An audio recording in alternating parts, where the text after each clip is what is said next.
Bab 721. Speedrun loop kedua.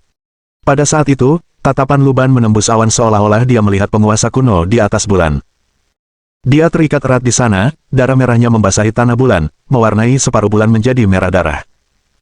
Darah itu melintasi ruang hampa, menetes ke planet ini, menjadi tanah subur yang menyuburkan binatang iblis, dan bahkan sekadar tatapan dari penguasa kuno dapat menyebabkan polusi dan mutasi. Apakah dia bisa menjadi simpul jaringan sihir? Luban tidak yakin. Tetapi dia tahu bahwa yang perlu dilakukan sekarang adalah segera membangun sistem pertahanan yang tepat, mengumpulkan lebih banyak pemain, dan menyelesaikan masalah dengan jaringan sihir. Dia pertama-tama mencari para pemain. Di alun-alun kota yang sederhana, setelah baru saja selamat dari invasi kecil-kecilan binatang iblis, para pemain merasa seolah-olah mereka nyaris lolos dari bencana. Meskipun sebagian besar dari mereka telah tewas dalam serangan itu, beberapa bahkan berlari kembali untuk mengambil mayat mereka 2 kali, sensasi dicabik-cabik, digerogoti, dan ditusuk oleh serangga-serangga itu masih membekas di benak mereka. Di domain asing, biasanya, hanya dengan melihat mayat sesama jenis saja sudah mengurangi 1 atau 2 poin kewarasan, dibunuh oleh binatang iblis kemungkinan besar akan menguranginya lebih banyak lagi. Tentu saja, secara umum, setelah mati, hal-hal seperti kewarasan kehilangan signifikansinya, tetapi pemain berbeda. Pemain dapat mengalami kematian tanpa henti dan mempelajari teknik serta pola pertarungan dari sana, serta memahami pola binatang iblis. Dengan kemampuan untuk bangkit kembali setelah mati, terkadang manusia dapat mencapai prestasi absurd yang tak terbayangkan. Pemain yang didorong oleh rasa ingin tahu akan mencoba segala cara untuk melihat apa yang ada di balik tebing, mati ratusan kali hanya untuk melompati tebing, atau bertahan dibantai oleh bos selama lebih dari 10 jam, hanya untuk mengutuk FNNDP, setelah akhirnya mengalahkannya. Mereka akan meneliti jalan pintas, jebakan, metode melewati kelas, semuanya demi mengejar speedrun. Ada banyak video daring tentang speedrun permainan kedua, memainkan ulang permainan dan menyelesaikannya jauh lebih cepat daripada sebelumnya. Rekan pemain, kata Luban. Kita baru saja mengalami serangan binatang iblis, dengan kerugian besar. Menurut pengamatan para penyihir, gelombang iblis yang lebih besar akan tiba dalam 6 bulan. Pada saat itu, jika kita tidak dapat membangun garis pertahanan yang efektif, kemungkinan besar kita akan dilahap habis oleh gelombang iblis. Mendengar kata-kata Luban, para pemain saling memandang. Mengingat cobaan yang baru saja dialami, mereka semua merasa bahwa Luban sangat masuk akal. Gelombang iblis pastilah merupakan peristiwa utama dalam permainan ini, dan peristiwa-peristiwa dalam permainan ini tampaknya benar-benar mengubah pemandangan dan medan. Dalam beberapa permainan, tidak peduli apapun kejadian penting yang terjadi dalam alur cerita, latar permainan tetap tidak berubah, bahkan saat kiamat hampir tiba, permainan masih mengharuskan pemain menemukan kucing dan anjing, mengantarkan surat, dan membangun rumah. Di tempat lain, kerusakan lingkungan tidak sepenuhnya terjadi, ember bisa saja terjatuh dan pecah, tetapi seberapa keras seseorang memukul tembok, tembok itu tetap tidak terluka, dan bahkan hewan-hewan kecil di tempat kejadian tetap hidup dan melompat-lompat setelah dipukul. Namun, di Cage semua yang ada di peta dapat dihancurkan. Hutan hitam bisa dibakar, dan makhluk-makhluk di hamparan bunga itu tidak akan hidup kembali atau muncul kembali setelah dibunuh. Para pemain punya alasan untuk percaya bahwa jika NPC dibunuh oleh binatang iblis, mereka pasti juga tidak akan hidup kembali. Bagi banyak pemain, kekalahan yang tidak dapat dibatalkan seperti itu, tanpa kemungkinan untuk muncul kembali atau bangkit kembali, adalah sesuatu yang sangat berharga. Dalam beberapa permainan, jika seseorang secara tidak sengaja membunuh NPC, bukan hanya seluruh desa akan memburu Anda, tetapi juga dapat mengakibatkan penyelamatan yang sia-sia. Anda tidak dapat membeli barang lagi, peningkatan senjata menjadi mustahil, atau Anda akhirnya memutuskan petunjuk plot yang mencegah cerita untuk maju.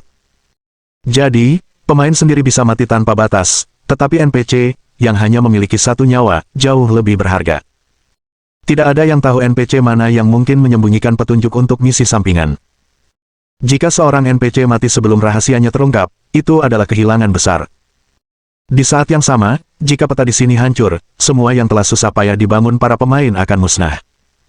Sebagai pemukiman perintis bagi para pemain uji coba beta, Sunset Town telah menjadi lebih dari sekadar kota kecil terpencil di negeri malam. Mengingat hal ini, saya berencana membangun menara untuk memantau pergerakan hutan hitam, dan membangun benteng pertahanan di sekitar kota. Saya harap semua orang berpartisipasi aktif. Saya akan memberikan imbalan yang besar, kata Luban. Pertama, kita perlu membangun menara abu-abu. Selain itu, kita harus melindungi kota kecil terpencil ini dari invasi binatang iblis. Pemain bisa dibangkitkan setelah mati, tetapi penduduk kota tidak bisa. Mengenai parit dan benteng pertahanan, inilah saatnya untuk mengambil inisiatif. Mendengar kata-kata Luban, semua pemain menjadi bersemangat. Astaga, apakah ini awal dari fase selanjutnya dari cerita ini? Apakah kita benar-benar akan mulai membangun rumah? Apakah ada mantra untuk mempercepat pembangunan? Ya, 3 petani bisa mempercepat pembangunan rumah, kecuali kita petaninya. Di era pembangunan menara ini, apakah kita akan membangun menara abu-abu? Adakah cara untuk membuka pohon teknologi meriam? Aku benar-benar ingin meledakkannya. Fase kedua telah dimulai. Saya ingat di game yang dulu saya mainkan, ada tugas dunia di mana semua pemain server mengumpulkan material untuk maju. Setelah menara selesai, Luban mungkin harus memberikan pidato. Membangun rumah adalah keahlian saya pemain lama Civilization. Mari kita mulai dengan beberapa keajaiban. Melihat para pemain bersemangat untuk mencoba, Luban merasa senang. Dia lalu membawa beberapa peralatan pertanian yang sudah usang dan menuliskan teks di atasnya, satu persatu. Dapat mengubah tanah menjadi beton, gunakan dengan hati-hati. Dapat dengan mudah mengangkat batu jauh melampaui batas beratnya. Pahat otomatis penuh yang memberikan penguasaan teknik ukir paling canggih segera setelah diambil. Benteng yang dibangun dengannya tidak dapat ditembus. Dia mengubah peralatan pertanian ini menjadi barang-barang luar biasa dan membagikannya sebagai hadiah kepada para pemain. Old Eggplant juga menerima sekop. Ketika ia mengambil sekop, karena suatu alasan, ia secara naluriah tahu cara menggunakannya, seolah-olah di kehidupan masa lalunya ia adalah sekop yang lapuk, bahkan tulang-tulangnya pun berbentuk seperti itu. Terong tua menancapkan sekopnya ke tanah dan dengan cepat mengambil gundukan lumpur. Dia melihat lumpur yang lembut dan lembek mulai menebal dan mengeras setelah bersentuhan dengan air, persis seperti beton di dunia nyata. Betapa keterlaluannya hal itu. Terong tua menganggap sihir kami luar biasa. Awalnya, Terong tua mengira jika rumah-rumah itu terbuat dari lumpur, mereka akan runtuh begitu saja ketika kawanan serangga menyerang, tanpa perlawanan apapun terhadap gelombang iblis, apalagi membangun menara tinggi. Namun, sekarang, dengan sekop ini, segalanya mungkin. Seaneh apapun arsitekturnya, serumit apapun strukturnya, serahkan saja pada para pemain, dan mereka akan menyelesaikannya dalam hitungan menit. Namun sebelum ia dapat larut dalam hayalannya lebih jauh, ia mendengar para pemain di seberang lapangan mulai berdebat. Bab 722. Frame rate dan latensi. Si Terong tua merasa agak aneh. Apa yang dibicarakan orang-orang ini? Mereka sudah punya peralatan, seharusnya mereka bergegas bertani. Kenapa mereka masih berlama-lama di sini? Dia mendekat, ingin menguping kegembiraan itu. Salah satu naluri dasar manusia adalah ikut serta dalam keriuhan, mendengarkan gosip. Meskipun tidak ada hubungannya dengan diri mereka sendiri, mereka tetap bisa ikut campur dengan berkata, aku sudah tahu dia orang seperti itu, hanya untuk memuaskan hasrat mereka untuk mengobrol.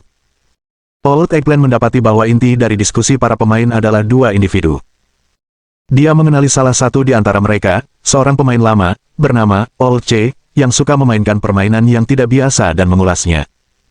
Si Terong tua yang lain tidak mengenalinya, tetapi dari potongan-potongan percakapan di sekitarnya, dia mengetahui bahwa orang itu bernama Musang. Aku bilang padamu, menghadapi monster sebanyak itu, kita perlu membuat posisi dukungan tembakan, menggunakan daya tembak untuk menyapu area, jadi membangun menara yang tersebar akan lebih baik. Kata Musang. Menara-menara yang tersebar terlalu mudah dirobohkan satu persatu. Kurasa kita harus membangun benteng yang kokoh. Bukankah itu yang mereka lakukan di film-film, benteng pertahanan atau semacamnya? Si tua C membantah. Keduanya tampak berdebat tentang jenis pertahanan apa yang akan dibangun. Alasan Old C adalah bahwa dalam film-film, benteng-benteng peninggalan zaman kuno digunakan untuk melawan gelombang iblis. Dari plot ini, dapat disimpulkan bahwa, di era ini, yang dapat menahan gelombang iblis pastilah benteng-benteng yang besar. Dan, si Fat Cat berpikir bahwa mereka harus memanfaatkan keunggulan daya tembak mereka dengan membangun benteng-benteng yang tersebar namun canggih untuk mencegah kehancuran total. Kedua alur pemikiran itu tampak logis. Gelombang iblis akan berlangsung setidaknya 3 hari, dan selama masa ini, para penyihir dan penjaga hutan akan membutuhkan persediaan yang cukup dan benteng yang kokoh untuk bertahan dari gempuran gelombang iblis. Setidaknya, itulah yang digambarkan dalam film. Jika benteng itu tidak kokoh atau cukup besar, benteng itu mungkin akan runtuh seperti rumah kartu ketika binatang iblis setingkat penguasa muncul. Di sisi lain, terdapat pemikiran strategi militer yang lebih modern, menaruh telur dalam keranjang yang berbeda. Setiap benteng akan memiliki menara, yang memungkinkan mereka bertahan melawan gelombang iblis di sepanjang garis depan yang sangat panjang, mirip dengan interlock taktis.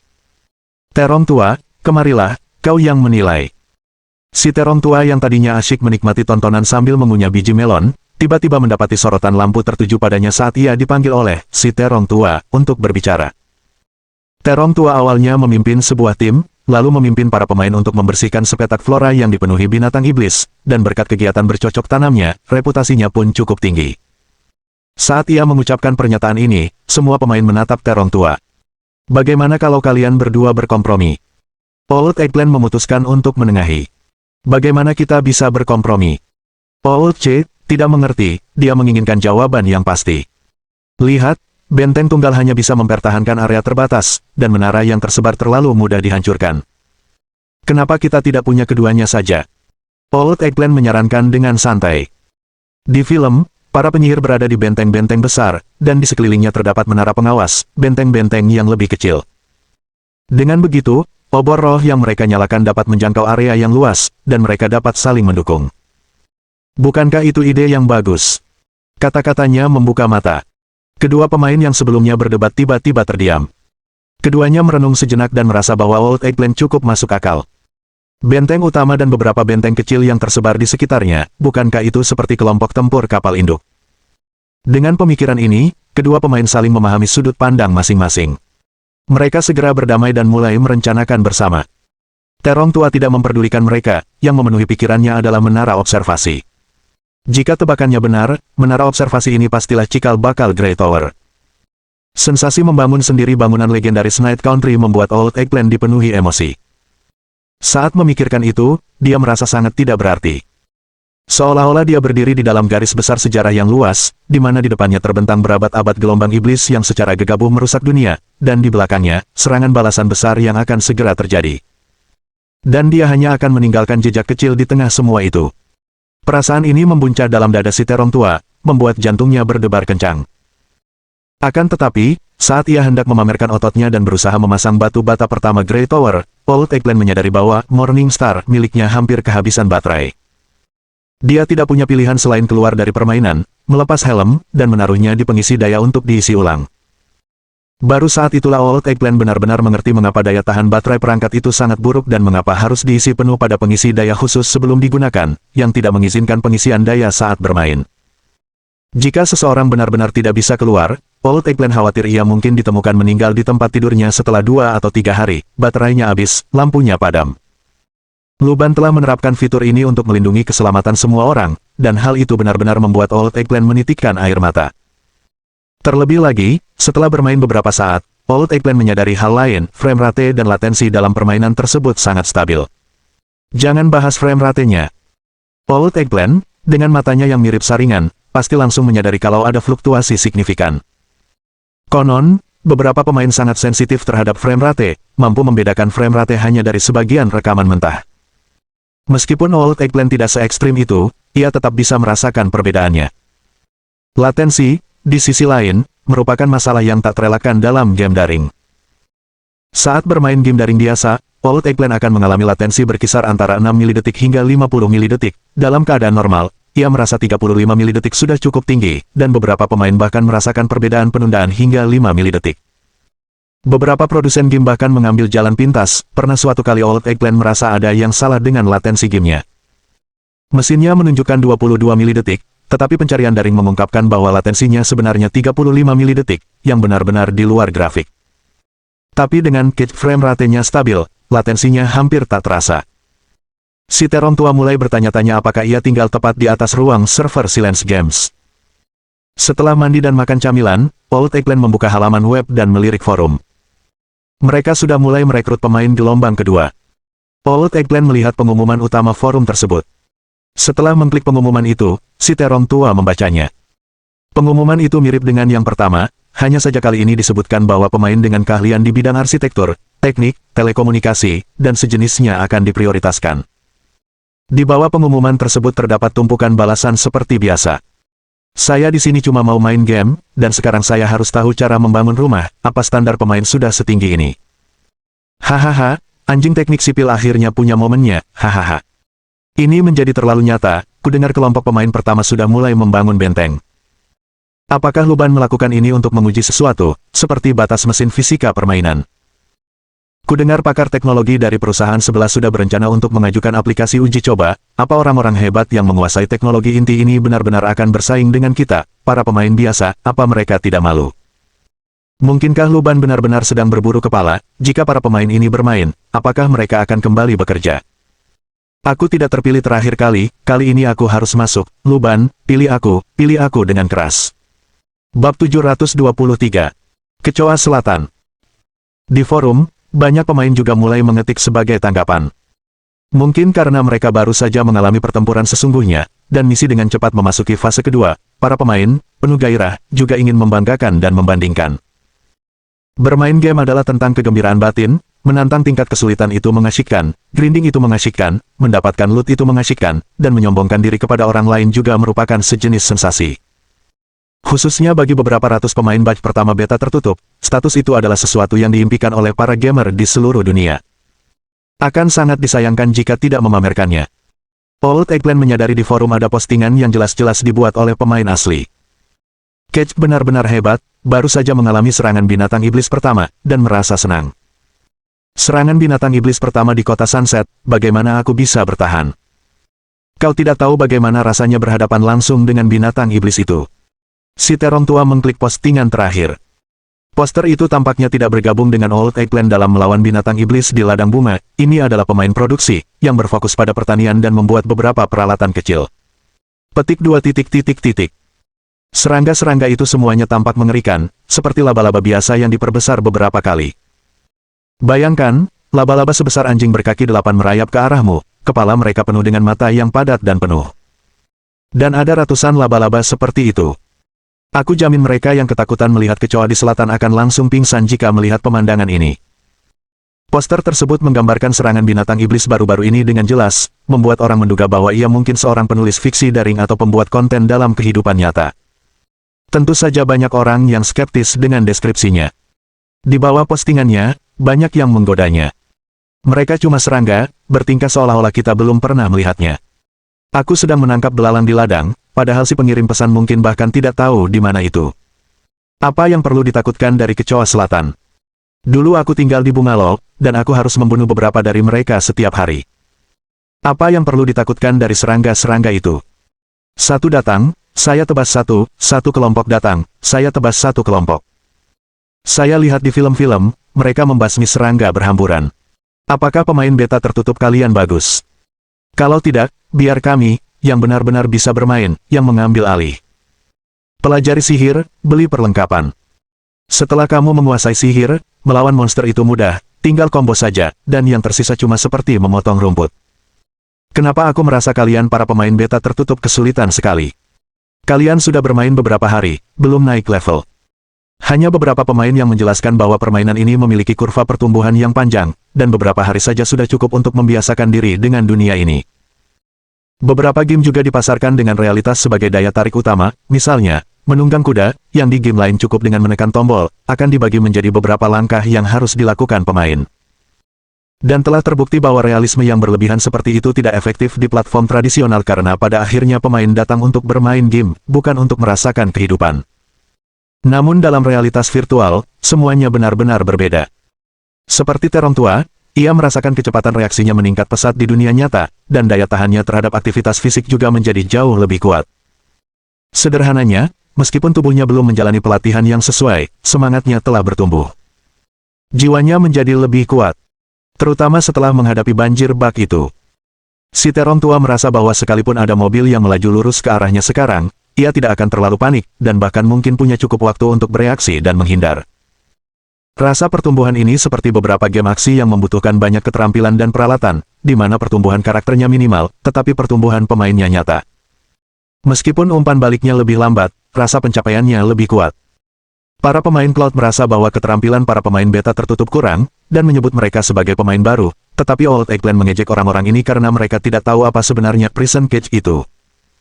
Si terong tua tidak terburu-buru memainkan game tersebut, sebaliknya, ia membuka beberapa video tutorial konstruksi dasar, berharap untuk mempelajari sesuatu, tetapi hanya dalam beberapa menit, ia mematikan video tersebut. Apa itu gaya geser? Apa itu regangan? Dan apa itu struktur yang ditentukan secara statis? Bukankah membangun rumah hanya menumpuk satu bata di atas bata lainnya? Dia mulai berpikir bahwa perekrutan orang berbakat oleh Luban adalah langkah yang sangat tepat. Tanpa beberapa pemain yang benar-benar terampil, mungkin akan sangat sulit untuk membangun menara abu-abu dan benteng-benteng tersebut. Pada saat ini, si terong tua tiba-tiba merasakan sedikit penyesalan. Kembali ke universitas, dia begitu kecanduan bermain game sehingga dia hampir lupa isi jurusannya. Meskipun kini ia menjadi kreator konten penuh waktu, menghasilkan jauh lebih banyak uang daripada rekan-rekannya yang masih bekerja keras, Old Eggplant kini merasa iri pada mereka. Satu-satunya keahliannya yang tersisa adalah bermain game, namun di Cage keahlian ini ternyata sama sekali tidak berguna. Lagi pula, dalam permainan itu, ada pemain-pemain yang sangat terampil, membuat Old Eggplant tampak biasa-biasa saja. Dia merasa perlu mengisi ulang tenaganya. Oleh karena itu, Old Eggplant segera membeli beberapa buku terkait bidangnya dari sebuah situs web belanja, memutuskan untuk menimba ilmu lagi, setidaknya untuk memberikan kontribusi dalam membantu Night Country membangun Grey Tower. Setelah memesan, terong tua merasa puas, seolah-olah ia telah menyelesaikan studinya. Ia merapikan diri sejenak, lalu mengenakan helmnya lagi. Gelombang kedua pemain uji direkrut segera. Kali ini, sebagian besar pemain uji coba bukanlah pemain profesional dengan banyak waktu, melainkan profesional elit dari berbagai industri. Ada tulang punggung teknis dari grup telekomunikasi besar, insinyur dari konglomerat konstruksi, dan talenta terbaik dari berbagai bidang termasuk material, manufaktur mekanik, dan elektronika daya, serta profesional muda di bidang biologi, kedokteran, dan penelitian ilmiah. Bioteknologi, ilmu lingkungan, mekanika, teknik sipil, bahkan jurusan binatang beban bersinar pada momen ini. Dapat dikatakan bahwa hanya dengan mengumpulkan individu-individu ini, Luban mungkin dapat membentuk tim ekspedisi yang mampu merintis wilayah baru, membangun sistem lengkap dalam infrastruktur, komunikasi, dan penelitian ilmiah. Tentu saja, orang-orang ini tidak datang secara gratis. Untuk Bintang Kejora, semua industri memperhatikan dengan saksama. Tingkat teknologi yang ditunjukkan oleh peralatan ini sungguh fenomenal. Memakainya hanya untuk bermain game adalah suatu pemborosan belaka. Semua perusahaan ingin memahami rahasia Morningstar, tetapi upaya mereka untuk membongkarnya tidak membuahkan hasil, mereka bahkan tidak dapat memahami logika sirkuit dasarnya. Dan Cage permainan dunia terbuka realitas virtual ini, membuat orang percaya bahwa peralatan Luban telah melampaui teknologi kontemporer setidaknya 50 tahun. Siapapun yang tertarik pada bidang ini ingin memahami lebih jauh. Namun, Luban tidak terbuka untuk kolaborasi dan bahkan belum menyediakan antarmuka perangkat lunak. Orang-orang ini tidak punya pilihan selain mengalaminya sendiri dan melihat apa yang ada di balik permukaan. Malam ketika kelompok pemain uji kedua dikonfirmasi, mereka mengenakan helm mereka satu demi satu, memasuki Night Country. Bab 724. Dari pemula hingga ahli. Wang Hao adalah seorang desainer arsitektur. Usianya baru 30 tahun lebih, yang dianggap muda di bidang ini. Semasa kuliah, Wang Hao sangat menikmati bermain game. Namun, bertentangan dengan dugaan banyak orang, game yang disukai Wang Hao justru game-game hack and slash di mana pemain bisa membantai sesuka hati tanpa berpikir, alih-alih game membangun rumah atau bertani. Dia telah cukup mendesain rumah di tempat kerjanya dan tidak merasa perlu lagi menyiksa dirinya lebih jauh dalam permainan. Tentu saja, dia mendapatkan Morningstar segera setelah dirilis. Dia juga menghabiskan banyak waktu menyelesaikan Night of Summoning Spirits, dan untuk Cage, dia telah mendaftar untuk tes pertama tetapi sayangnya tidak terpilih. Beruntungnya, dia terpilih untuk kedua kalinya. Setelah mengenakan helm, Wang Hao segera memasuki dunia negeri malam. Saat dia merangkak keluar dari lumpur, Wang Hao merasakan sensasi tertentu. Rasanya seperti terperanjat ketika melihat karya-karya brilian dari para desainer ulung. Melihat ke arah lumpur, ladang-ladang yang melambai dengan gandum kemasan, dan rumah-rumah di kejauhan dengan asap mengepul, dia merasakan kegembiraan yang lebih besar daripada saat malam pemanggilan jiwa. Lalu, Wang Hao melihat seseorang berdiri di dekat lumpur. Semua orang datang ke sini untuk mendaftar, dan peralatan akan segera didistribusikan. Kata orang itu, dan saat Wang Hao terkagum-kagum melihat betapa hidup ekspresi NPC ini, orang lainnya menoleh.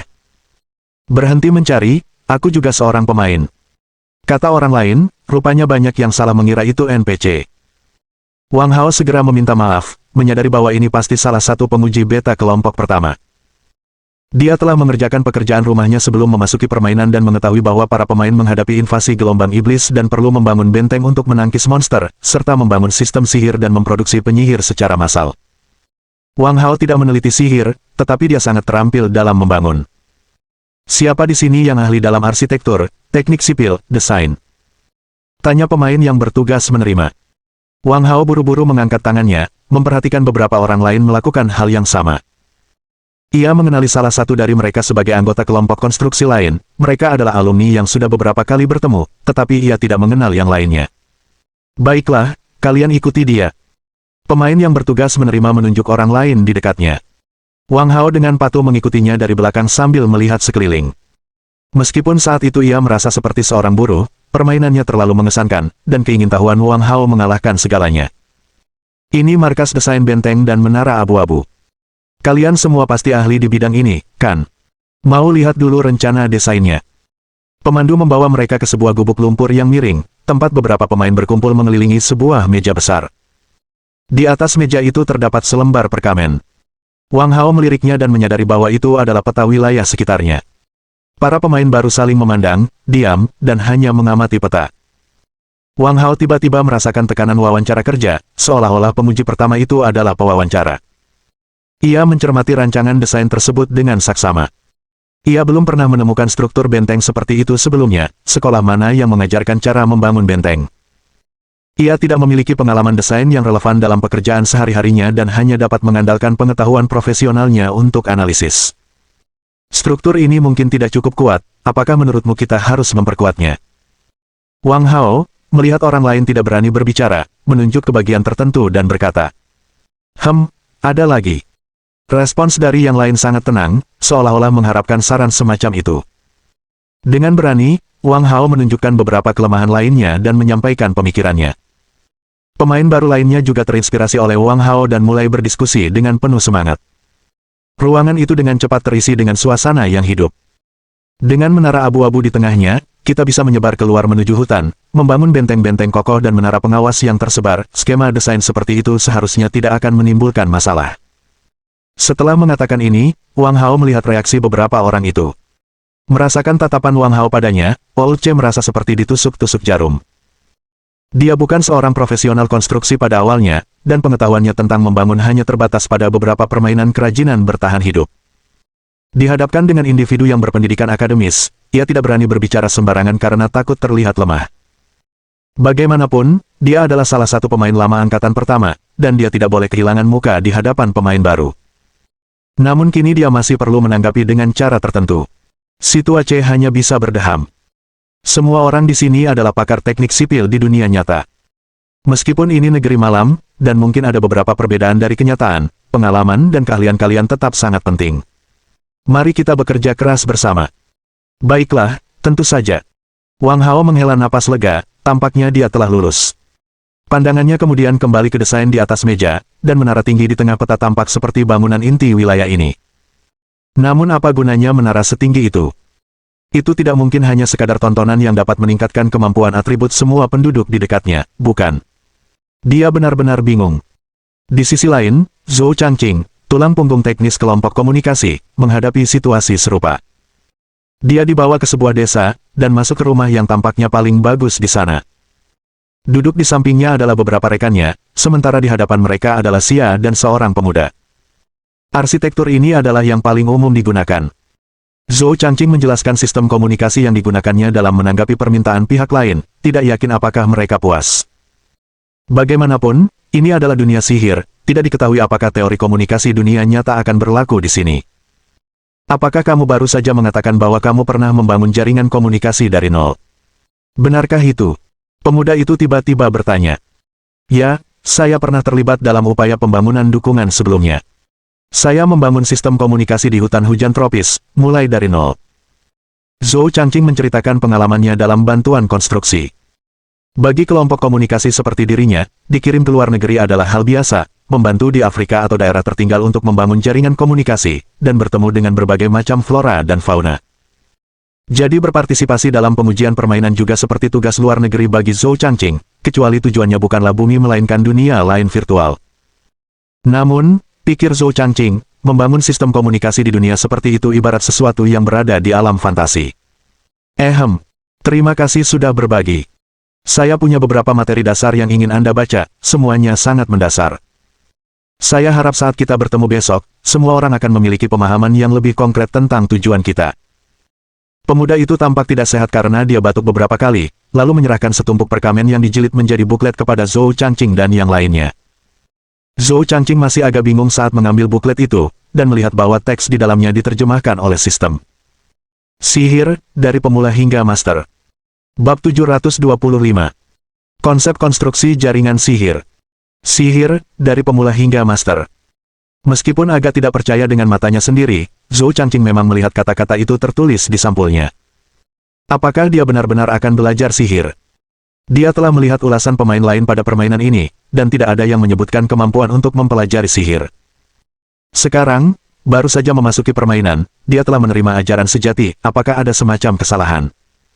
Zhou Changqing awalnya mengira dia ada di sini untuk membangun komunikasi, jadi mengapa dia tiba-tiba diperintahkan untuk mempelajari sihir? Dia melirik keluar, memastikan tidak ada sasaran tembak di kota itu, dan dia merasa lega. Dengan buku di tangan, Zhou Changqing meninggalkan rumah Baron. Tanpa ragu, dia membuka buku itu dan mulai membaca. Teksnya telah diterjemahkan oleh permainan, jadi memahami makna permukaannya bukan masalah. Namun ketika dirangkai menjadi satu, Zhou Changqing merasa sulit untuk memahaminya. Memang benar bahwa sihir adalah pengetahuan, tapi apa artinya pengetahuan membawa polusi? Sihir adalah tindakan, korosi, dunia melalui polusi yang disebabkan oleh pengetahuan. Apakah ini semacam metafora? Karena karakteristik ini, sihir bisa diajarkan, tentu, itu bukan masalah, dan untuk alasan yang sama, sihir juga bisa dihilangkan. Apa maksudnya? Sekadar membaca bab-bab tentang definisi sihir saja membuat Zhou Changqing merasa pusing dan kewalahan, seakan-akan otaknya baru saja dipalu, lalu diisi dengan lumpur yang mengalir deras, dan akhirnya diaduk dengan cepat menggunakan pengocok telur. Ia memandang pemain lain yang juga asyik membaca sambil menampakkan ekspresi bingung di wajah mereka. Zhou Changqing menemukan tempat di bawah tenda di mana tidak ada sinar matahari, dan melanjutkan membaca. Sihir ini tidak terasa seperti sebuah keterampilan, tapi lebih seperti sebuah benda nyata. Saat membaca dan merenung, Zhou Changqing merasa sedikit pusing, ia pikir ini mungkin disebabkan karena bermain game terlalu lama, sehingga menyebabkan pusing 3D. Setelah melirik hutan hijau yang rimbun dan beristirahat sejenak, ia terus membenamkan dirinya dalam dunia sihir. Lagi pula, setelah mencapai tingkat ini dalam bidang komunikasi, ia paling tidak adalah seorang raja belajar dan siswa berprestasi, dan keinginan serta keingintahuannya akan pengetahuan jauh melampaui orang biasa. Jadi, inti dari sihir adalah pengetahuan. Begitu manusia memperoleh pengetahuan, itu akan membawa perubahan tertentu. Dan para penyihir dapat menggunakan pengetahuan unik ini untuk memengaruhi dan mengubah dunia. Zhou Changqing akhirnya selesai membaca pengantarnya. Ia membalik halaman dan melihat analisis beberapa mantra sihir umum dan komponen-komponennya. Setelah menatap sihir pengapian api selama setengah jam, Zhou Changqing meletakkan buku itu. Apa ini? Dia dapat memahami setiap kata secara individual, tetapi jika dirangkai menjadi satu, kata tersebut tidak masuk akal. Dan semakin banyak dia membaca, semakin pusing kepalanya. Zhou Changqing merasa ia memiliki kemampuan luar biasa untuk memahami dan menghayati, setidaknya hingga meraih gelar doktor. Ia belum pernah menemukan buku yang membuat kepalanya pusing seperti ini, tetapi ia tahu beberapa teman sekelasnya merasakan hal yang sama. Begitu mereka mulai membaca sesuatu yang tidak mereka pahami, hal itu hanya akan semakin membuat pusing, yang pada akhirnya membuat mereka berhenti belajar. Namun buku ajaib ini benar-benar membuatnya merasakan sensasi seorang siswa gagal yang mencoba memecahkan pertanyaan terakhir dari masalah besar terakhir dalam ujian masuk perguruan tinggi tahunan. Zhou Changqing melirik pemain lain, mereka juga kesulitan tetapi memaksakan diri untuk terus membaca. Dia merasa sedikit tenang. Setelah membaca selama 1 jam, Zhou Changqing merasa aneh, ia sebenarnya menghabiskan 1 jam penuh mempelajari sihir dalam sebuah game. Ia menghela napas dalam-dalam, menyadari bahwa mempelajari sihir dari teks buku memang sangat sulit. Dia membolak-balik buku itu untuk melihat apakah ada konten lainnya. Dan kemudian Zhou Changqing melihat bab lainnya. Jaringan ajaib. Semangat Zhou Changqing terangkat secara tidak sadar ketika dia melihat kata jaringan. Dia membaca teks itu dengan saksama dan segera memahami bahwa itu adalah konsep untuk sistem sihir. Karena sihir merupakan ilmu yang dapat digali, maka lahirlah konsep seperti itu. Sederhananya, hal ini memungkinkan para penyihir untuk terhubung ke jaringan sihir. Alih-alih mentransfer sihir dan pengetahuan terkaitnya secara langsung kepada para penyihir, cara kerjanya adalah dengan menyediakan akses setelah para penyihir mengajukan izin. Polusi dari sihir tersebut disadari dari jarak jauh, sehingga para penyihir dapat menggunakan sihir tanpa menjadi sangat tercemar. Itu mirip dengan fitur komputasi awan yang populer di internet dunia nyata. Saat Zhou Changqing menelusuri konten tersebut, dari waktu ke waktu ia kembali ke konsep sihir, semakin terkesan dengan kecerdikan ide tersebut semakin banyak yang ia baca. Itu tidak hanya melindungi para penyihir tetapi juga membuat penggunaan sihir jauh lebih bebas. Di dunia nyata, ini seperti secara efektif mengurangi ketergantungan aplikasi pada kinerja telepon pintar dan mentransfer tekanan ini ke kecepatan jaringan. Ini menarik.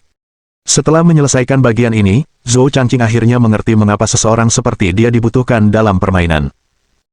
Meskipun bab ini mengusulkan berbagai konsep, tidak seperti bab-bab sebelumnya, yang logis dan lengkap dalam teori sihir dari aspek kualitatif hingga kuantitatif, bahkan jika dia tidak sepenuhnya mengerti, dia masih bisa merasakan kelengkapannya. Bab ini hanya melibatkan analisis kualitatif dan tidak menyentuh parameter spesifik dan detail struktural.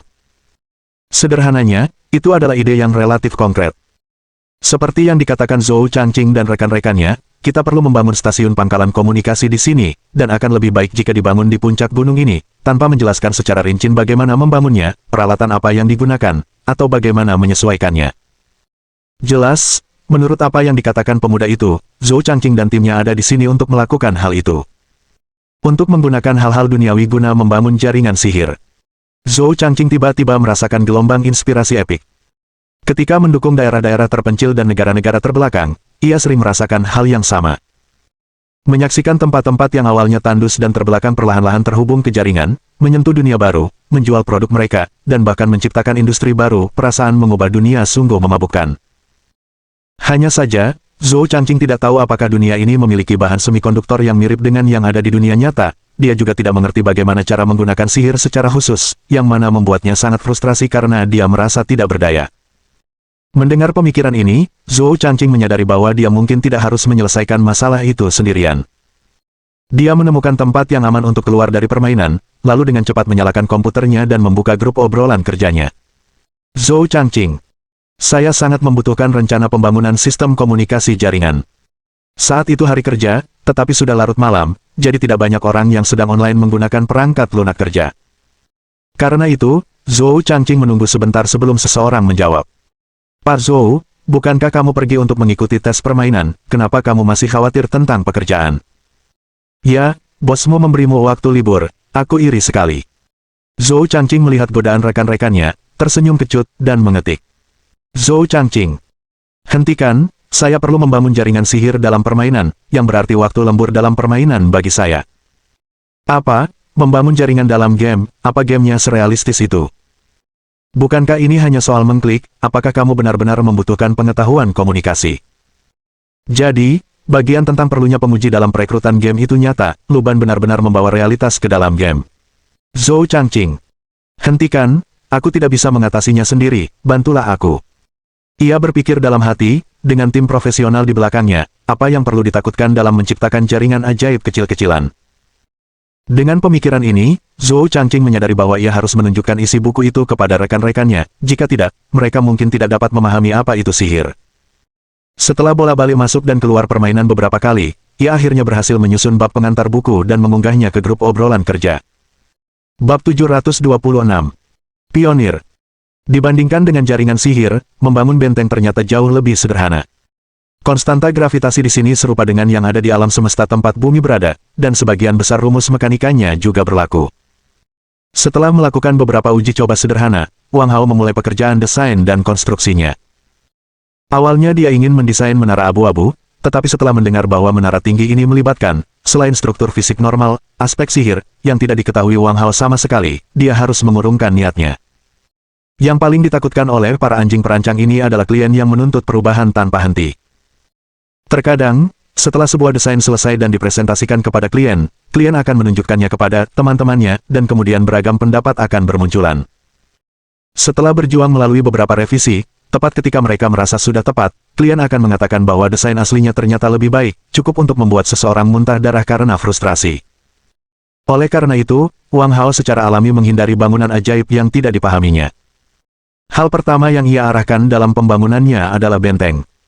Persyaratan desain benteng harus mampu menampung ribuan orang yang tinggal dan bertempur di balik temboknya. Benteng ini membutuhkan benteng yang kokoh, gudang yang luas, koridor yang nyaman untuk bepergian, ruang istirahat, serta struktur yang dapat mundur dan melanjutkan pertahanan setelah lapisan luarnya ditembus. Tentu saja, di atas benteng juga dibutuhkan struktur yang mirip dengan menara kelabu. Wang Hao berpartisipasi dalam perancangan dan pembuatan bangunan kokoh seperti itu untuk pertama kalinya. Pada dasarnya, tidak perlu ada selera desain, mode, atau tren dan estetika, yang terpenting adalah kekokohan. Tentu saja, ia masih menghadapi beberapa masalah. Misalnya, Dalam konstruksi modern, beton bertulang merupakan struktur umum, menggunakan baja untuk menahan gaya tarik dan beton untuk menahan gaya tekan, sehingga menghasilkan kinerja bangunan yang sangat baik dengan biaya yang relatif rendah. Kalau murni terbuat dari lumpur, bangunan rendah masih oke, tapi kalau lantainya tinggi, akan timbul masalah integritas struktur, mudah roboh kalau tertiup angin. Awalnya, Wang Hao bermaksud meniru proses rutin. Namun, ia segera menyadari bahwa logam merupakan material langka di negeri malam. Zirah yang dikenakan para ksatria melambangkan puncak teknik peleburan mereka, tetapi masih rapuh dibandingkan baja asli dan hampir tidak mampu menahan hantaman. Di tempat yang apinya terutama bergantung pada kayu bakar, sulit dibayangkan bagaimana baja dapat ditempa. Baru pada saat itulah Wang Hao benar-benar menyadari pentingnya sistem industri modern. Meskipun mereka menguasai metode konstruksi, rantai produksi material membatasi kemajuan mereka. Banyak hal yang biasanya dianggap remeh kini terasa jauh dari kata pasti. Misalnya, Wang Hao sudah lama tidak menggunakan tangannya untuk menggambar, melainkan menggunakan komputer.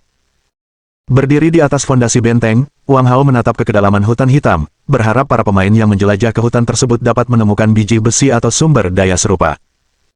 Di tempat-tempat yang tidak dapat dijangkau pandangan Wang Hao, si terong tua, yang menghunus senjatanya, memimpin para pemain yang merintis hutan hitam melalui dedaunan yang lebat. Mereka telah meninggalkan Sunset Town 3 hari lalu dan menjelajah ke pedalaman Black Forest yang belum pernah ada sebelumnya. Sepanjang perjalanan, terong tua telah bertemu beberapa binatang iblis. Untungnya, kelompok pemain ini adalah para elit dari penguji beta tertutup, masing-masing telah mengalami ratusan kematian dan sangat terlatih, mampu menangani binatang iblis kecil biasa dengan mata tertutup. Sejauh ini, belum ada korban jiwa. Namun tekanan emosionalnya cukup besar. Game ini tidak memiliki Hearthstone, Homecoming Scrolls, maupun Aether Slide. Semakin dalam mereka menyelami Black Forest, semakin mereka merasa tersesat dan sendirian. Rasanya seperti umat manusia meninggalkan bumi untuk menjelajahi bintang-bintang, perasaan benar-benar terombang-ambing, menggerogoti batin manusia dari waktu ke waktu. Terlebih lagi, air, tanah, pepohonan, dan udara hutan hitam semuanya membawa polusi. Polusi berbahaya ini memperbesar emosi manusia, kekhawatiran biasa perlahan berubah menjadi kepanikan, rasa malu meningkat menjadi ketakutan, ketidakpuasan berkembang menjadi kemarahan. Pada hari ketiga mereka di hutan hitam, terong tua dapat merasakan atmosfer yang tidak nyaman menyebar di antara tim. Misi eksplorasi mereka sederhana, menemukan sumber daya di hutan hitam, baik mineral maupun lainnya. Bagaimanapun, tujuannya adalah merintis lahan baru untuk menyediakan sumber daya bagi pembangunan kota matahari terbenam. Baru sekarang si terong tua benar-benar menghargai keberanian para pionir di masa lalu. Sepertinya ada sesuatu di depan. Seorang pengintai yang beroperasi jauh dari tim kembali ke kelompok dan membuat laporannya. Para petualang disebar di area yang luas untuk mencegah kepunahan akibat pertemuan tak terduga dengan binatang iblis, dan pengintai yang paling tangkas ditempatkan di perimeter terluar. Terong tua mengikuti pemain itu ke depan dan menemukan ruang terbuka. Lebih tepatnya, itu adalah sebuah lubang. Sepertinya ada sesuatu yang menghantam area itu, menciptakan kawah yang dalam. Bisa dibayangkan bahwa lokasi itu dulunya adalah hutan lebat, yang tidak lagi subur setelah kejadian itu, sehingga terbentuklah lubang yang sangat besar. Old Eggplant memperkirakan lubang itu setidaknya sebesar 4 lapangan sepak bola standar. Dari pandangan mata burung, lubang itu sungguh menakjubkan. Terlebih lagi, lubang itu tampak seolah-olah sudah ada di sana selama beberapa waktu, tumbuh-tumbuhan telah merambat ke sisi-sisinya, dan bahkan ada sebuah danau kecil yang terbentuk di dasarnya dari air yang terkumpul. Di satu sisi lubang, terong tua segera menyadari bahwa area yang terbuka itu bukanlah tanah kuning kecoklatan biasa, melainkan hijau kehitaman yang suram. Hamparan luas hijau kehitaman itu tidak menunjukkan tanda-tanda kehidupan, menyerupai bekas luka yang perlahan sembuh. Kelihatannya seperti sejenis biji. Salah satu pemain yang memiliki pengetahuan tentang subjek tersebut berkomentar. Terong tua mengeluarkan kompas buatan sendiri yang diberikan Luban kepadanya. Ia memperhatikan bahwa kompas itu miring, sebuah tanda yang jelas adanya endapan besi dalam skala besar di sekitarnya, dengan sebagian biji besi menjadi termagnetisasi, sehingga menarik jarum kompas. Ayo kita lihat. Terong tua memerintahkan beberapa pemain untuk berjaga di dekat lubang, sementara dia membawa beberapa pemain menuruni lereng menuju bebatuan hitam kehijauan. Sesampainya di bebatuan, terong tua memastikan bahwa itu bukan batu bara. Bijinya cukup keras dan tampaknya tertanam jauh di dalam tanah. Ia menggali dengan sekop dan tidak melihat di mana dasarnya. Setelah memotong beberapa bagian dan menandai koordinatnya pada peta yang digambar tangannya, terong tua berencana untuk mengujinya sekembalinya mereka. Jika itu benar-benar endapan besi, mereka pasti sudah menemukan sumber senjata dan perlengkapan mereka. Akan tetapi, Saat si terong tua hendak melangkah kembali, ia mendengar suara gemuruh yang dalam dan menggema. Sambil berbalik, terong tua melihat riak-riak menyebar di kolam di dasar lubang. Sesuatu akan muncul dari situ. Terong tua secara naluriah menghunus pedangnya. Ia melihat bayangan besar di air muncul di antara ombak, tubuh makhluk itu seolah-olah dilapisi biji besi, memancarkan warna metalik yang berkilauan. Ia memiliki 6 kaki, tidak ada mata di kepalanya, dan ukurannya yang besar sebanding dengan bangunan 3 lantai. Pada saat yang sama, terong tua merasakan tanah bergetar, biji mulai bergetar dan menarik diri dari tanah. Ini sebenarnya bagian dari tubuh monster itu. Sial, apa kita baru saja bertemu bos liar? Terong tua melihat binatang raksasa di dalam air yang membuat bayangan menutupi sinar matahari. Bab 727. Jangan lakukan hal semacam itu. Astaga, bagaimana aku bisa mati? Terong tua masih kebingungan saat dia merangkak keluar dari lumpur. Ia membayangkan fantasi heroik tentang seorang pria yang bergulat dengan alam, sebuah kisah yang layak diangkat menjadi sebuah epik, dengan Kratos dan Unkindle serta angin putih dari benua baru yang berkelebat di benaknya saat itu. Ia bahkan berpose siap siaga, siap menghindar dan menangkis. Namun pada akhirnya, makhluk batu besar itu menghentakkan kaki ke bawah, dan begitu saja, Old Eggplant dan para pemain di sekitarnya musnah. Menyaksikan para pemain terus merangkak keluar dari lumpur satu demi satu, Old Eggplant diliputi emosi. Ia merasa dirinya sudah cukup tangguh, mampu menyelinap di antara pepohonan di hutan selama 10 menit tanpa terluka. Ia bahkan telah mempelajari beberapa pertarungan bebas dasar di dunia nyata dan termasuk yang terbaik dalam menggunakan senjata di antara para pemain.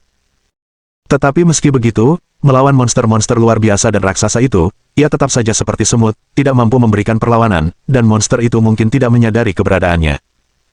Saat semakin banyak orang keluar dari lumpur, Cui Sitter, yang tengah belajar keterampilan konstruksi di dekat situ, menoleh untuk melihat. Kalian tidak pergi mencari sumber daya. Apa yang kalian temukan? Cui Sitter bertanya. Si terong tua menceritakan secara singkat apa yang dilihat dan didengarnya, dan setelah berpikir sejenak, Cui Sitter menyuruh dia dan yang lainnya untuk beristirahat dan kembali ke rumah Baron untuk mencari Xia dan yang lainnya. Itu bukan seorang bangsawan, hanya seekor kadal besi yang sedikit lebih besar. Xia merenung dan berbicara setelah mendengar penceritaan ulang Cui Sitter. Di masa saya, kadal besi hampir punah. Mereka adalah makhluk yang telah tercemar ringan, sebagian besar terbuat dari baja, dan merupakan sumber biji besi bagi menara abu-abu untuk waktu yang lama. Namun, karena perburuan para penyihir dan gelombang iblis yang berulang, penampakan kadal besi terakhir terjadi 100 tahun yang lalu. Apakah itu berarti itu sumber zat besi untuk negeri malam? Lu Ban menindaklanjuti pernyataan Xia. Ya, bukan hanya kadal besi, tetapi juga berbagai makhluk lain yang tersusun dari mineral, yang dikenal dalam catatan menara abu-abu sebagai makhluk kristal, semuanya terbentuk dari mineral tercemar yang menyatu dengan bentuk kehidupan di sekitarnya. Xia mengangguk setuju. Cui Sitter mengelus dagunya. Jadi, sumber daya mineral di negeri malam semuanya berputar sendiri, iya. Stone membayangkan hal ini dan merasa sedikit muak memikirkannya. Xia memandang Cui Sitter. Jaringan sihir membutuhkan dukungan Juster dan aku, jadi kau dan tim eksplorasi harus pergi dan menangani kadal besi itu. Kadal itu seharusnya bisa menyediakan baja yang kita butuhkan. Fosolar Flare miliknya hanya memberikan kerusakan ganda terhadap makhluk besar seperti itu, dan lagi pula, dia cukup penasaran untuk melihat monster-monster di dunia ini. Tunggu sebentar. Lu Ban tiba-tiba berbicara, menyebabkan semua orang menoleh padanya. Saya pikir kita harus memberikan pemain baru rasa keterlibatan, memberi mereka sedikit vaksinasi. Cui Sitter tidak mengerti maksud Lu Ban, lagi pula, di ibu kota terbengkalai, tidak ada yang namanya vaksin. Maksudku, area di sekitar kota ini terlalu aman saat ini. Para pemain ini belum pernah menghadapi bahaya sejak tiba. Mereka seharusnya mati 1 atau 2 kali, kalau tidak, ketika gelombang iblis yang sebenarnya datang, mereka tidak akan tahu bagaimana menghadapinya. Lu Ban berkata dengan nada datar. Apakah kamu iblis? Stone memandang Lu Ban, tidak yakin bagaimana harus berkomentar. Tentu saja tidak, kami hanya membiarkan mereka menghabiskan beberapa hari menjelajahi hutan hitam dan memahami musuh yang akan mereka hadapi. Ini sangat membantu perkembangan mental mereka, kata Lu Ban dengan sungguh-sungguh. Sebaliknya, saya ingin mengatakan bahwa saya ingin membantu mereka, itulah sebabnya saya membiarkan para pemain ini masuk ke hutan hitam. Kamu benar-benar iblis. Stone menyatakan dengan tegas. Lu Ban, tanpa gentar, terus mengumpulkan para pemain. Di alun-alun kota, tempat tanah berlumpur telah digantikan oleh jalan beraspal batu, Lu Ban mulai berbicara. Tim pengintai kita baru-baru ini mengirimkan laporan. Mereka menghadapi serangan monster ganas dan menderita kerugian besar. Tubuh monster ini mengandung banyak sumber daya, dan jika kita ingin terus berkembang, kita harus menyatukan upaya dan menghadapi monster ini bersama-sama. Mendengar perkataan Luban, mereka yang tidak ikut bersama tim pencari bakat, begitu pula dengan pemain uji coba gelombang kedua, saling berpandangan dengan bingung. Aku tidak menyangka kita harus melawan monster untuk mendapatkan sumber daya, tapi aku bahkan belum naik level. Aku hanya sibuk memindahkan batu bata beberapa hari terakhir ini. Saya hanya seorang mekanik biasa, meminta saya melawan monster bukanlah hal yang saya sukai. Tim pencari bakat penuh dengan veteran, sangat terampil, dan bahkan mereka pun tersingkir. Jika kami yang masih pemula naik peringkat, bukankah kami hanya akan mendapatkan kill? Tapi aku ingin keluar dan melihat-lihat. Kalau tidak, permainan ini akan benar-benar seperti simulasi lembur, simulator pemindahan bata. Ini pasti acara dunia, imbalannya pasti berlimpah. Bayangkan saja gerbang Ankiraj yang terbuka. Lagi pula, kita kan nggak bisa mati beneran, jadi apa salahnya ikutin saran para ahli dan lihat-lihat. Aku nggak akan kehilangan daging. Saya dengar dari seseorang di tim pengintai bahwa monster itu sangat besar, dan saya perkirakan beberapa ratus dari kami pun akan terinjak-injak seperti semut. Terlepas dari kekhawatiran mereka, semakin mereka memikirkannya, semakin mereka menyadari bahwa game ini memang dirancang sebagai petualangan dunia terbuka. Jika mereka selalu tinggal di kota, di dalam zona aman, petualangan apa yang akan mereka dapatkan? Lagi pula, dunia di luar sana sangat luas, jadi akan sangat disayangkan jika Anda memiliki game hebat tetapi tidak berani menjelajah keluar. Selain itu, sebagian besar pemain dari pengujian gelombang kedua sangat menikmati permainan, dan keinginan mereka untuk menjelajah masih sangat kuat. Kasus Zhou Changqing menjadi kuncinya, yang menangani komunikasi di tempat kerja dan melakukan hal yang sama dalam permainan, tanpa mendapatkan pengalaman bermain yang sesungguhnya, yang justru membuatnya merasa seperti bekerja lembur dalam permainan. Hal ini membuatnya makin bersemangat untuk keluar dan menjelajah. Sekarang, bahkan membiarkan Zhou Changqing bertarung dengan Slime akan membuatnya bahagia. Oleh karena itu, begitu Luban berbicara, para pemain pun bergairah. Mereka siap mengangkat senjata dan memulai ekspedisi besar dengan antusiasme para hobbit yang telah menerima pedang tak tajam. Melihat ini, mulut Stone berkedut. Orang-orang ini benar-benar rela bunuh diri, meskipun mereka tidak akan mati, tapi bukankah tetap menyakitkan? Dia bertanya pada Luban dengan rasa ingin tahu. Menurut apa yang dikatakan Luban, orang-orang ini berasal dari dunia yang sama dengan Luban, membuat Stone bertanya-tanya apakah orang-orang dari dunia itu semuanya agak gila. Tentu saja sakit. Apa yang kau pikirkan? Diinjak monster setidaknya akan sama sakitnya dengan ditendang di kepala, jawab Luban, bingung dengan pertanyaan itu. Dan mereka tidak hanya akan terbunuh. Bagi mereka, kematian juga merupakan bagian dari kenikmatan, tambah Luban. Bagian dari kesenangan. Kali ini, Stone benar-benar tidak mengerti. Dia telah melihat fetis rahasia beberapa orang penting, memang, beberapa orang hanya merasa senang ketika diperlakukan secara brutal dan kejam oleh orang lain. Tapi itu hanya minoritas. Nah, ratusan pemain ini, mungkinkah mereka semua menyukainya? Bab 728. Ekspedisi hebat para pemain. Untuk ekspedisi pertama kelompok pemain ini, Luban tidak hanya membutuhkan mereka untuk merasakan kebrutalan nyata negeri malam, yang mengendalikan semangat dan tekad mereka, tetapi ia juga membutuhkan mereka untuk menjalankan peran promosi. Karena antarmuka internal terkait belum dibuka, Morning Star tidak dapat disiarkan langsung, dan perangkat lunak siaran langsung tidak dapat menangkap apa yang dilihat dan didengar para pemain. Alasannya bukan karena rahasia dagang, melainkan karena pengoperasian. Bintang Fajar merupakan hasil pemikiran spontan Luban, yang tidak memiliki sirkuit elektronik logis dan sistem sinyal seperti manusia normal, sehingga wajar jika mustahil untuk ditangkap. Oleh karena itu, Luban di bumi, bertindak sebagai manusia kertas, buru-buru membuat perangkat lunak streaming langsung, berencana untuk menyiarkan adegan-adegan akbar ekspedisi para pemain untuk tujuan promosi ketika saatnya tiba. Kalau dibilang Luban kekurangan pemain, itu pasti tidak benar. Sekarang, ada puluhan juta, bahkan jutaan, pemain di seluruh dunia yang ingin memasuki dunia negeri malam, berlomba-lomba melayani Luban, bekerja keras seperti lembu dan kuda dalam membangun kota senja. Namun Luban membutuhkan beberapa pemain manusia berkualitas tinggi. Jika kelompok pertama penguji beta tertutup adalah para pemain, yaitu orang-orang yang menganggap game lebih penting daripada nyawa mereka, maka kelompok kedua adalah para elit industri yang gemar bermain game. Dan untuk gelombang pemain ketiga, Luban ingin merekrut beberapa orang yang mungkin tidak sering bermain game, tetapi merupakan yang terbaik di bidangnya masing-masing. Kebutuhan seperti itu tentu saja memerlukan promosi tertentu. Siaran langsung adalah promosi terbaik. Luban meminta Li Zijian menghubungi situs web dan stasiun TV, berencana untuk membeli slot waktu tayang utama di stasiun TV untuk menyiarkan adegan para pemain bertarung melawan monster besar demi publisitas dan promosi. Setelah perekrutan pemain gelombang ketiga dan siaran langsung diumumkan, berita tersebut menyebabkan sensasi global. Hampir semua media dan surat kabar yang berhubungan dengan hiburan memuat berita itu di halaman depan, semua jenis media mandiri, laporan publik, acara bincang-bincang, dan semua media membahas Cage. Menurut apa yang diungkapkan para pemain, ekspedisi ini seharusnya menjadi aksi pemain terbesar sejak awal periode pengujian permainan. Serangan binatang iblis sebelumnya hanya dialami oleh penguji beta tertutup, dan tidak ada gambar yang bocor, membuat pemain cloud lainnya penasaran. Kali ini, dengan siaran langsung resmi, itu sungguh menggembirakan. Beberapa orang mungkin bertanya apakah para pemain ini tidak ingin berpartisipasi dalam pengujian itu sendiri. Selain tidak terpilih, terkadang, pemain benar-benar menikmati menonton pemain lain bermain daripada bermain sendiri. Di satu sisi, ada pemain dengan tangan kikuk, yang sangat menderita saat bermain sendiri, tetapi merasa senang melihat pemain lain dengan mudah mengalahkan bos. Di sisi lain, ada rasa schadenfreude saat melihat pemain lain menderita di area yang sudah mereka lalui. Lalu, ada pemain yang memang tidak punya cukup waktu untuk bermain game, mengapa repot-repot menghabiskan waktu bermain game yang mereka beli dengan keterampilan mereka sendiri. Terlebih lagi, menurut apa yang diungkapkan oleh para penguji beta tertutup, permainan ini sangatlah hardcore, dengan pengoperasian yang tidak berbeda dengan kenyataan, dan cukup banyak pemain yang hanya menjadi penggemar musiman, cukup puas dengan menonton siaran langsung pemain lain. Dalam kelompok konstruksi tertentu, di Departemen Zhou Changqing, orang-orang teknik sipil ini sedang mempelajari persyaratan yang diberikan Zhou Changqing.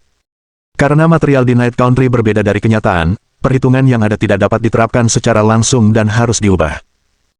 Tugas ini tidak dapat diselesaikan oleh orang biasa, hanya komputer. Oleh karena itu, Zhou Changqing mengeluarkan data untuk dimasukkan ke dalam perangkat lunak oleh rekan-rekannya untuk simulasi. Waktu malam, rekan Zhou Changqing, Zhu Wei berada di kantor, menatap komputer, memeriksa hasil dalam perangkat lunak simulasi. Perangkat lunak tersebut memiliki banyak kegunaan, salah satunya adalah untuk memasukkan model bangunan, mengonfirmasi bahan, dan, akhirnya, menentukan apakah bangunan dapat tetap stabil dalam berbagai kondisi. Dalam penggunaan normal, hanya bencana alam ekstrim seperti topan dan gempa bumi yang akan dimasukkan ke dalam simulasi. Namun kini, mereka juga harus mempertimbangkan dampak gelombang setan. Lagi pula, di dunia nyata, tidak ada skenario di mana serigala setinggi 15 meter menabrak rumah. Untuk menguji ketangguhan benteng, mereka harus menulis ulang program, menciptakan lebih banyak skenario. Zhu Wei menguap, berencana untuk pulang setelah simulasi ini selesai, jika tidak ada masalah. Seluruh karyawan departemen telah pulang untuk bekerja hari itu, dan kini hanya ada beberapa orang yang masih bekerja lembur di seluruh gedung. Sambil menunggu hasilnya, Zhu Wei tidak terburu-buru untuk menghabiskan sisa nilainya tetapi malah membolak-balik buku pengantar sihir. Isi buku tersebut telah ditranskripsi oleh Zhou Changqing, tetapi tak seorang pun di departemen itu yang dapat memahami maksudnya. Zhu Wei menggunakannya untuk menghabiskan waktu. Dia melewatkan bagian pendahuluan yang telah dibahas dan langsung mulai membaca tentang sihir. Saat membaca, Zhu Wei selalu merasakan sesuatu menggeliat dalam otaknya. Seperti ada suara yang berbisik di telinganya. Biasanya, saat dia membaca isi buku ini, kepalanya akan berdenyut nyeri seakan-akan otaknya telah dipukul bel 10 kali. Tetapi entah mengapa, malam ini, saat dia membaca, Zhu Wei merasa pikirannya sangat jernih, seakan-akan dia terlahir dengan pemahaman akan semua ini. Dia dengan cepat memahami susunan mantra pertama, dan suara yang terngiang di telinganya menjadi lebih jelas. Bahasanya, meskipun Zhu Wei tidak dapat memahaminya, secara misterius masuk akal baginya. Ia mendesak Zhu Wei untuk mencobanya. Zhu Wei meletakkan buku itu dengan tatapan kosong. Ia mengangkat tangannya, merasakan kekuatan tertentu menyatu di ujung jarinya. Lampu kantor berkedip 2 kali. Angin dari suatu tempat yang tadi kenal menggetarkan jendela, dan Zhu Wei merasakan suara-suara bergumam di telinganya tiba-tiba menjadi sangat keras. Suara serak, terus-menerus, dan menggoda itu seolah bergema di otaknya, menyatu dengan suara hatinya sendiri.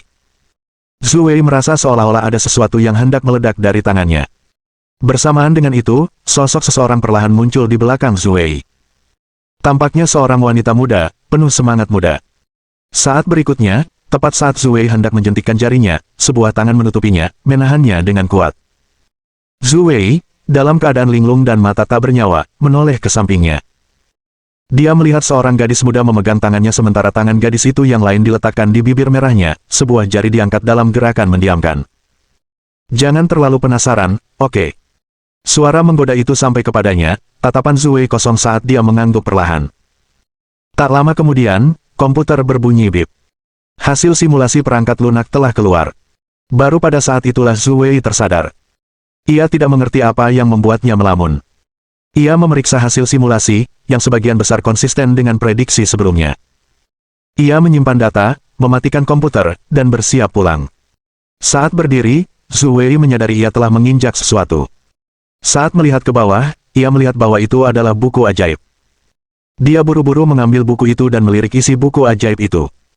Dia tidak mengerti apapun, dan sakit kepalanya mulai kambuh lagi.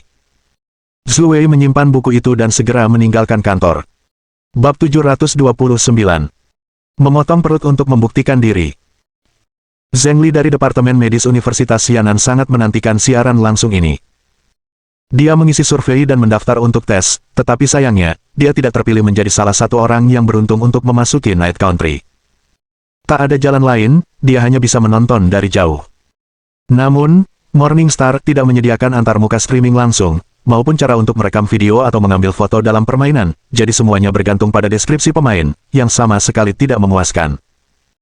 Bahkan jika para pemain ini berseru, "Astaga, luar biasa," dan "tak terkalahkan," setiap hari, Zheng Li sama sekali tidak merasakan apapun. Dia telah memainkan Night of Summoning Spirits dan menyadari tingkat realisme yang dapat dicapai perangkat realitas virtual, jadi dia mengerti betapa menyenangkannya permainan tersebut dalam latar dunia terbuka seperti Night Country.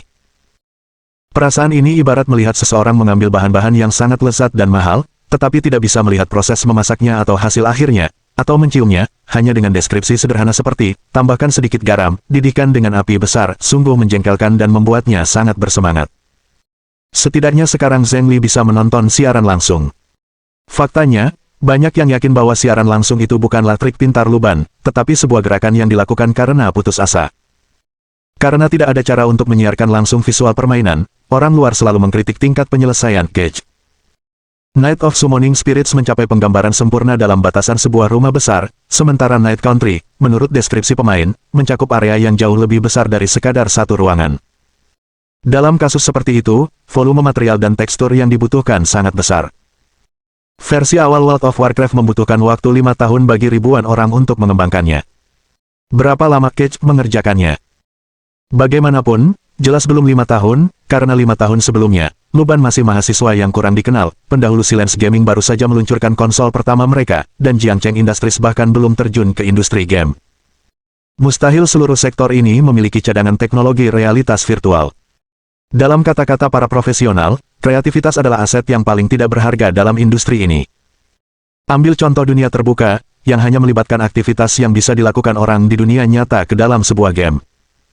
Semakin mendekati dunia nyata, semakin terbuka pula game tersebut. Tambahkan beberapa elemen fantastis dan fiksi ilmiah, dan disitulah logika gameplay fundamentalnya. Namun untuk mencapainya, seseorang membutuhkan keahlian teknis dan akumulasi.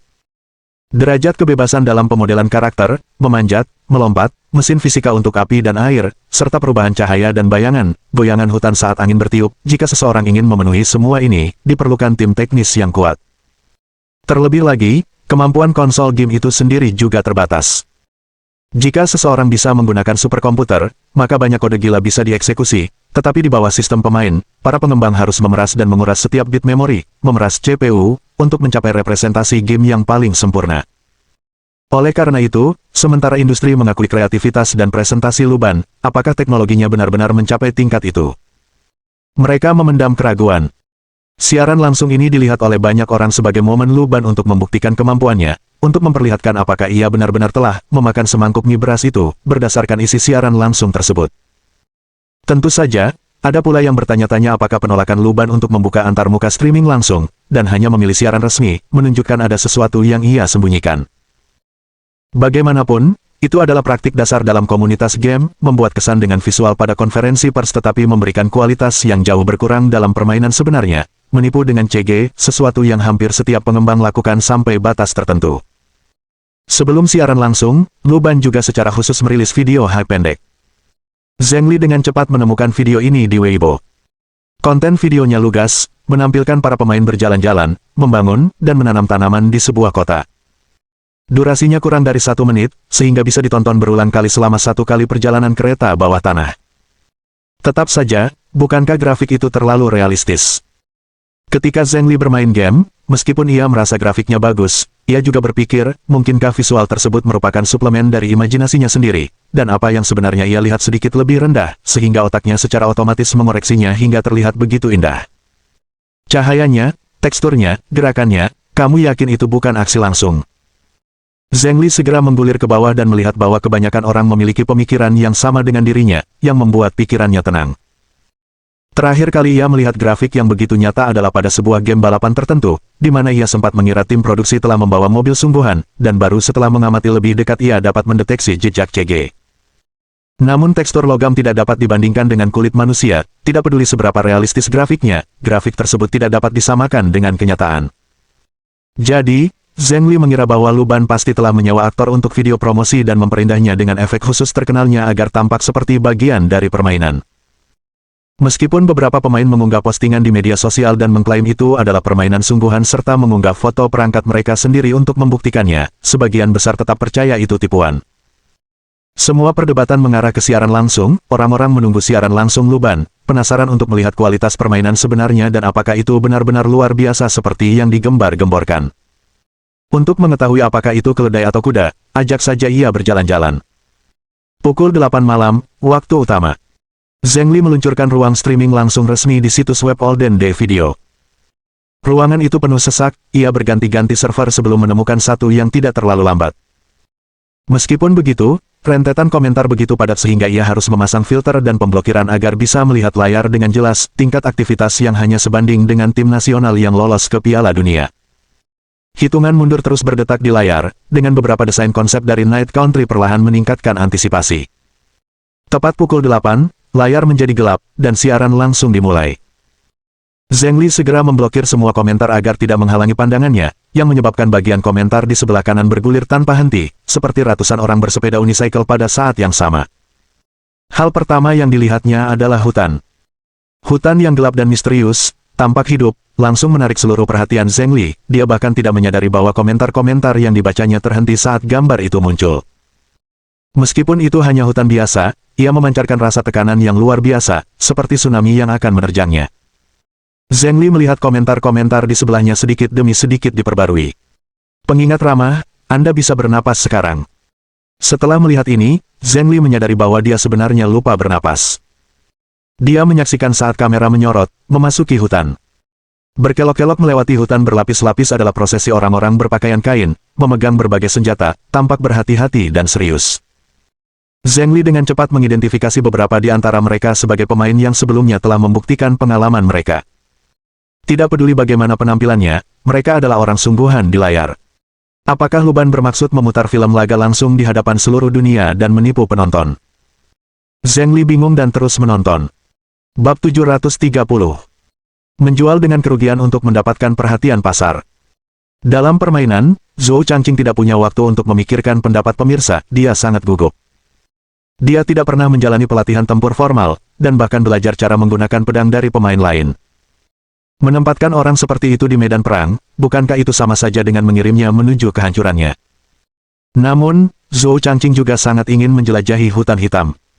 Jika ditanya alasannya, jawabannya hanyalah karena hutan itu ada di sana. Setelah memasuki permainan dan berjalan melalui Night Country, tak seorang pun dapat mengatakan bahwa dia tidak sedikit pun penasaran dengan kedalaman hutan itu. Sekarang, dengan kesempatan untuk mengambil bagian dalam penjelajahan dunia dan melawan si kadal besi, Zhou Changqing tentu saja gembira. Namun pada saat yang sama, Zhou Changqing takut mati. Di permainan lain, Zhou Changqing telah mati berkali-kali, namun itu hanya layar hitam, diikuti oleh pesan, kekalahan adalah hal yang biasa terjadi dalam perang, pahlawan silakan coba lagi. Kecuali jika itu adalah salah satu mode hardcore di mana Anda tidak dapat respawn. Dalam hal ini hal terburuk yang dibawanya kepada Zhou Changqing adalah rasa frustrasi. Namun dalam permainan ini, semuanya terasa begitu nyata, rasa sakit seakan benar-benar menjalar di kulitnya sendiri. Dalam situasi seperti itu, kematian menjadi mengerikan. Beberapa ahli pernah mengatakan bahwa game dapat mendorong terjadinya kekerasan, dengan seringnya kejadian perkelahian dan pembunuhan dalam game berpotensi menurunkan ambang batas pemain terhadap kekerasan, yang mendorong mereka melakukan tindakan kekerasan di dunia nyata. Beberapa pemain berpendapat bahwa memuaskan keinginan mereka untuk menghancurkan dalam permainan sebenarnya membuat mereka lebih tenang di dunia nyata. Namun bagi Zhou Changqing, jika kematian dalam permainan begitu menyakitkan, ia memperkirakan semua orang akan lebih berhati-hati dan menghindari kekerasan yang tidak perlu. Lagi pula, bukankah anak-anak yang tidak terkendali hanyalah mereka yang kurang pendidikan dan disiplin? Tentu saja, ultra-realisme permainan ini juga membuat Zhou Changqing mempertimbangkan kemungkinan bahwa beberapa orang mungkin tidak dapat membedakan antara kenyataan dan fantasi, yang menyebabkan mereka melakukan hal-hal buruk di dunia nyata, karena mengira mereka masih berada di dalam permainan. Namun, itu hanyalah bayangan masa lalu. Membawa pikirannya kembali ke kenyataan, Zhou Changqing bahkan memikirkan untuk langsung menyerbu masuk dengan mata tertutup saat saatnya tiba, untuk segera menyelesaikannya dan menuntaskan kematian dini, kenaikan dini. Mereka telah bergerak maju menembus hutan selama 2 hari permainan. Karena mereka sudah tahu koordinatnya dan tidak perlu menjelajah, mereka bergerak lebih cepat daripada regu pengintai sebelumnya. Kelompok pemain kedua ditempatkan di tengah antrian, tempat yang terlindungi, sementara pemain veteran disebarkan di sekeliling, waspada terhadap bahaya. Yang tidak diketahui Zhou Changqing adalah bahwa kejadian yang tengah dialaminya saat itu tengah disiarkan ke dunia nyata. Di dunia nyata, di dalam ruang siaran langsung, rentetan komentar menghela napas lega lalu meledak. Ini adegan live action, kok grafisnya bisa senyata itu? Apakah Luban berpura-pura membuat kita bermain game, padahal sebenarnya menipu kita agar menonton film? Cahaya ini, air ini, orang-orang ini, grafisnya sungguh menakjubkan. Mungkin mataku kurang bagus, tapi bukankah ini live action? Grafik ini gila, saya yakin bahkan 3080 Ti tidak akan mampu menanganinya. Bangun, ini eksklusif untuk Morningstar, sepertinya tidak mungkin untuk mendapatkannya di PC. Ada begitu banyak orang di sini, hampir semuanya pemain, apakah ada pertempuran besar yang sedang berlangsung? Astaga, orang yang ada di kamera tadi, aku kenal dia teman kuliahku. Aku akan meneleponnya. Apa ribut-ribut, duduk saja, ini hanya gerakan dasar untuk Direktur Lu. Saat saya memainkan The Conjuring Night, saya pikir peralatannya mengesankan, tapi ini di luar imajinasi. Pada saat yang sama, di antara mereka yang menonton siaran langsung itu bukan sekadar penonton biasa, tetapi juga beberapa petinggi industri. Seperti seorang eksekutif puncak dari sebuah perusahaan perangkat keras grafis besar. Ia dan anggota inti departemennya sedang menonton siaran langsung di ruang konferensi. Semakin lama mereka menonton, semakin serius ekspresinya. Grafis ini telah jauh melampaui batas kami saat ini. Meskipun kami dapat mencapai level ini dengan semua daya komputasi yang tersedia, biayanya terlalu tinggi. Seorang anggota inti bergumam pada dirinya sendiri. Perangkat keras yang mereka buat masih berupa komoditas, bukan produk teknologi, jadi ini tentang efektivitas biaya. Tentu saja, menumpuk material dapat menghasilkan hasil yang luar biasa, tetapi kenaikan biaya dan harga yang sesuai berarti bahwa jika pelanggan tidak mampu membelinya, dan Anda tidak dapat mengkompensasi biaya R&D dengan keuntungan dari penjualan, maka produk tersebut gagal. Untuk perangkat seperti Morningstar, mereka memperkirakan biaya produksi setiap unitnya setidaknya 50.000, dan bahkan dengan volume pengiriman yang besar untuk menyebarkan biaya, hanya ada sedikit ruang untuk menurunkan harga. Tapi Luban menjualnya hanya dengan beberapa ribu. Dia jelas-jelas merugi untuk menarik perhatian. Ada produsen konsol game yang menggunakan strategi serupa, misalnya menjual perangkat seharga 3 hingga 4.000 dolar dengan kerugian beberapa ratus dolar untuk melancarkan perang harga dan merebut pangsa pasar, lalu menutupi kerugian tersebut dengan menjual game. Namun, setiap kali unit terjual, Luban kehilangan puluhan ribu unit. Sekarang, setelah menjual jutaan unit, siapa yang tahu berapa banyak villa yang hilang dari Luban? Luban sama sekali tidak menggunakan teknologi layar yang ada saat ini, dan kami tidak bisa menemukan solusinya. Jika ini terus berlanjut, pangsa pasar kami akan terkikis secara bertahap. Anggota inti lainnya mengeluh. Dalam industri ini, ketakutan terbesar kami adalah teknologi pihak lain lebih baik daripada teknologi kami dan harganya serupa. Belum lagi saat ini, keunggulan teknologi, Morningstar, sudah sangat luar biasa, sehingga tidak ada ruang untuk kembali. Bukan, apa kalian benar-benar berpikir itu bukan rekaman langsung, tapi adegan permainan? Kita semua orang teknologi di sini. Coba tanyakan pada diri sendiri, bisakah teknologi komputer saat ini menghasilkan gambar seperti ini? Seseorang meninggikan suaranya, masih yakin bahwa ini adalah adegan langsung, setengah ragu dan setengah tidak mau menerima. Beranikah Luban melakukan ini dalam siaran langsung global? Orang lain membantah. Eksekutif itu dengan santai melirik harga saham perusahaannya. Sejak peluncuran Morningstar, saham industri terkait mengalami kenaikan sesaat karena para investor awalnya mengira kemunculan teknologi ini akan menghasilkan peningkatan industri lainnya, dan produsen lain pun segera mengikutinya. Namun setelah beberapa saat, mereka menyadari teknologi ini tidak dapat diikuti. Produsen lain bahkan tidak dapat mengejar jejak Luban. Pengalaman yang ditawarkan Morningstar sungguh unik. Pada saat itu, saham mulai anjlok. Saham perusahaannya saja sudah menyusut 80%, dan beberapa perusahaan konsol game hanya tersisa 1/10, bangkrut bersamaan dengan siaran langsungnya, tidak dapat diselamatkan lagi. Pada saat ini, sang eksekutif pun berharap agar apa yang ditayangkan Luban hanyalah sebuah film laga hidup, bukan sebuah permainan. Namun tak lama kemudian, para pemain dalam siaran langsung tiba di suatu lahan terbuka yang luas. Melalui sudut pandang orang pertama salah satu pemain, terlihat jelas bahwa itu adalah lubang yang dalam, dengan tanah di sekelilingnya tampak seperti telah dibajak, ditandai dengan kehancuran. Dan di tengah lubang itu tergeletak seekor monster besar. Makhluk setinggi beberapa lantai itu, dengan kilau metalik di sekujur tubuhnya, menyerupai makhluk mekanik baja. Awalnya, ia tidak menyadari kehadiran para pemain dan sedang beristirahat, sementara para pemain berhamburan, menyiapkan persenjataan ofensif mereka, bersiap untuk serangan total. Apakah ini juga efek khusus? Seseorang berseru tanpa sadar. Jika adegan-adegan sebelumnya merupakan pengambilan gambar langsung, maka adegan ini tentu saja tidak bisa menjadi pengambilan gambar langsung, setidaknya harus berupa kombinasi CG. Tapi ini terlalu nyata. Sang eksekutif merasakan gelombang keputusasaan, sangat yakin bahwa eranya telah berakhir. Sekarang, adalah zamannya Luban. Mohon dukungan dari omom ante-ante sekalian, buat subscribe atau sharekan novel Mimin ke Facebook kalian, agar channel Mimin bisa terus berkembang. Dengan begitu, Mimin bisa lebih semangat untuk up novel seru lain ke depannya. Buat teman-teman yang sudah subscribe dan sharekan novel Mimin, Mimin ucapkan terima kasih sebanyak-banyaknya. Sekiranya teman-teman menghadapi masalah video diputar dalam bahasa Inggris, coba tukar kepada bahasa Indonesia original melalui cara ini. Semasa mendengarkan, pencet tombol setting di atas kanan video, pilih audio track dan tukar bahasa.